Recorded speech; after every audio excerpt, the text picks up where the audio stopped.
La différence, elle est que je me suis faite entendre, c'est-à-dire que dans beaucoup d'écoles, on me posait la même question, mais j'avais l'impression qu'une fois qu'on me proposait le poste, je me demandais si réellement on avait eu le même entretien, parce qu'entre ce que j'avais dit et ce qu'on m'a proposé, c'était totalement différent. Et là, pour le coup, j'ai eu que deux entretiens, mais à la limite.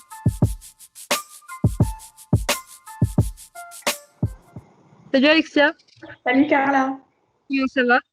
ça va très bien et toi? Ouais, super. Est-ce que tu peux un petit peu du coup te présenter et nous parler de ton parcours au sein d'Oxytalis? Donc, je m'appelle Alexia Pidier, j'ai 21 ans.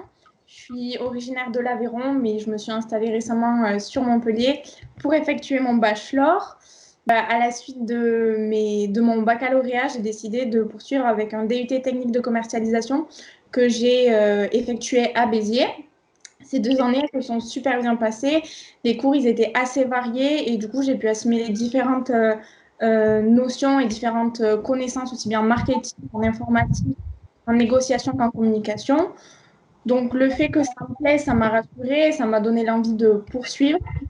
Donc, étant donné que j'avais un penchant plus pour le marketing, j'ai décidé de partir vers un bachelor marketing sur Montpellier.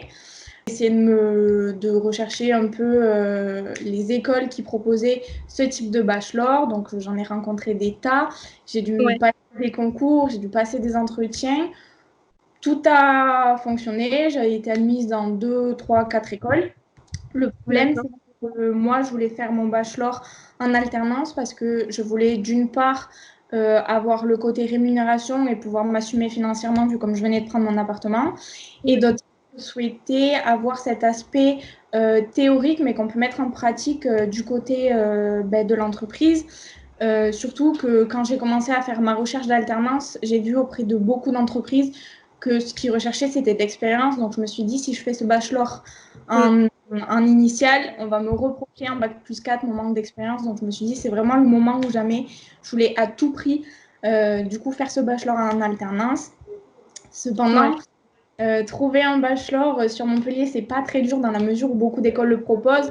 En Ouais. revanche, ce qui est compliqué, c'est de trouver une école qui propose un accompagnement derrière et qui propose surtout des postes en adéquation avec le bachelor. Parce que moi, j'ai eu des Mm. écoles qui m'ont proposé tout un tas de postes, mais ça m'embêtait très fortement de faire, par exemple, conseillère de vente en bachelor bac+3, alors que c'est accessible en bac+2. Je voulais vraiment quelque chose au niveau du bachelor. Enfin, mi-août, j'étais un peu totalement perdue parce que j'avais toujours pas trouvé d'alternance enfin, pour ce bachelor. J'étais vraiment à la rue et j'ai trouvé des posts sur LinkedIn et sur Facebook d'un centre de formation qui s'appelait Oxytalis.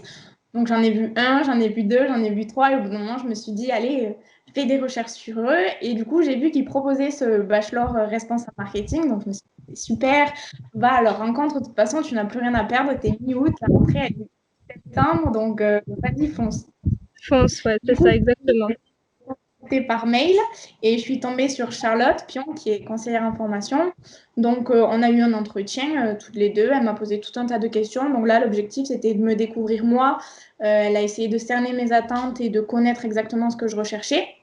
Pour le coup, c'était totalement différent des autres écoles, c'est-à-dire que j'ai pas eu d'entretien à passer, enfin, j'ai pas eu de concours, j'ai pas eu de frais à dépenser. Enfin, vraiment, ça s'est passé voilà en 1 ou 2 heures. On a parlé toutes les deux et à la fin, elle m'a dit que mon profil correspondait à ce bachelor et donc du coup, elle m'a proposé de m'accompagner dans ma recherche. Et à la suite, elle m'a donné du coup les papiers d'inscription.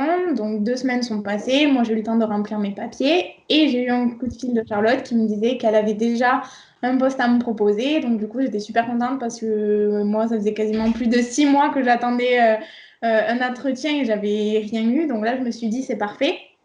Ouais. Et du coup, j'ai été à cet entretien. Bon, le premier entretien, c'est pas super bien passé dans le sens où c'était pas ce que moi j'attendais. Mais en attendant, j'étais contente d'avoir une proposition.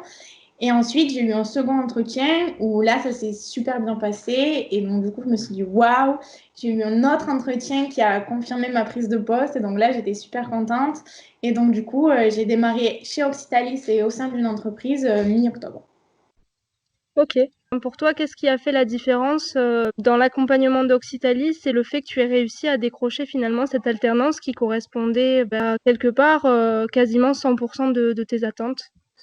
La différence, elle est que je me suis faite entendre, c'est-à-dire que dans beaucoup d'écoles, on me posait la même question, mais j'avais l'impression qu'une fois qu'on me proposait le poste, je me demandais si réellement on avait eu le même entretien, parce qu'entre ce que j'avais dit et ce qu'on m'a proposé, c'était totalement différent. Et là, pour le coup, j'ai eu que 2 entretiens, mais à la limite, je préfère en avoir que 2 qui étaient ciblés sur ce que moi j'attendais, plutôt que d'en avoir 10 000 propositions qui étaient toutes inutiles. Et en plus de ça, on m'a accompagnée sur mon CV, sur mes entretiens, on m'a dit quoi faire, comment réagir. Enfin, vraiment, c'était un accompagnement de A à Z et je pense que c'est ce qui a fait la différence. C'est aussi le fait que toutes les semaines, j'avais un mail d'elle qui m'informait de l'avancée des choses. C'était pas forcément à moi d'aller vers elle, mais c'était plutôt elle qui venait vers moi. Donc, du coup, je me suis sentie rassurée et soulagée de savoir que j'étais pas toute seule dans cette recherche. Ok. Bon, ben, c'est super, Alexia. Merci beaucoup du temps que tu as pris pour nous témoigner ce que tu avais à nous dire. Et ben, je te souhaite une très bonne continuation. Merci à toi aussi.